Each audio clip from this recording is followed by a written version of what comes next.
Voter কার্ডের সাথে আধার link করাতেই হবে, না হলে ভোট দিতে পারবেন না।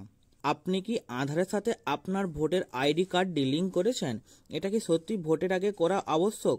অনেকেই হয়তো ভাবছেন যে আধারের সঙ্গে ভোটার আইডি লিঙ্ক না করলে ভোট দিতে পারবেন না। তবে কি আপনার ভোটের আইডি আধারের সঙ্গে যুক্ত না থাকে তাহলে ভোটের তালিকা থেকে আপনার নাম মুছে ফেলা হবে? এ প্রসঙ্গে অবশেষে মুখ খুললেন নির্বাচন কমিশন। আইন মন্ত্রণালয় পরামর্শ দিয়েছেন যে ভোটার আইডির সঙ্গে আধার লিঙ্ক করা সম্পূর্ণ তাদের ব্যাপার। তারা আধার এবং ভোটার আইডি লিঙ্ক করতে চান কিনা তা তাদের নিজস্ব সিদ্ধান্তের উপর নির্ভরশীল। তাহলে কি নাম মুছে ফেলা হবে না ভোটের তালিকা থেকে? এর প্রসঙ্গে জনগণকে এটা স্পষ্ট করা হয়েছে যে তারা যদি আধারকে ভোটার আইডির সঙ্গে লিঙ্ক না করে তবে তাদের নামে ভোটার তালিকা থেকে মুছে ফেলা হবে না এবং অবশ্যই তারা ভোট দিতে পারবেন। তবে এক্ষেত্রে রয়েছে অন্য চাপ।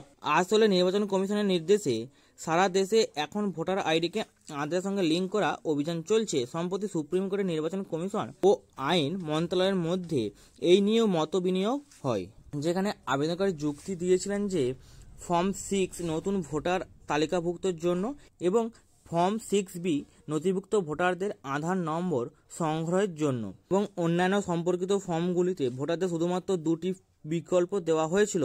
প্রথম বিকল্পটি ছিল আধার নম্বর প্রদান করা এবং দ্বিতীয়টি হলো আমি আমার আধার উপস্থাপন করতে পারছি না কারণ আমার কাছে আধার নেই।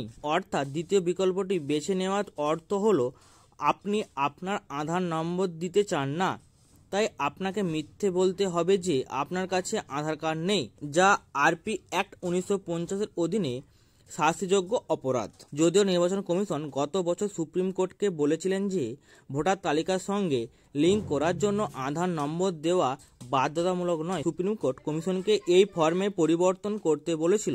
এরপরে যথারীতি নির্বাচন কমিশনও আম জনতাকে ভোটার আধার লিঙ্কের বিষয়ে শাসস্ত করেছেন। মিথ ভার্সেস রিয়েলিটির নাম দিয়ে গুজব মিথ্যাচার উড়িয়ে সত্যটাকে জানানোর জন্য ওয়েবসাইটটিও চালু করেছে নির্বাচন কমিশন। তো বন্ধুরা, এই ছিল আজকের ভিডিওটি যদি ভালো লেগে থাকে চ্যানেলটিকে অবশ্যই সাবস্ক্রাইব করে দেবেন।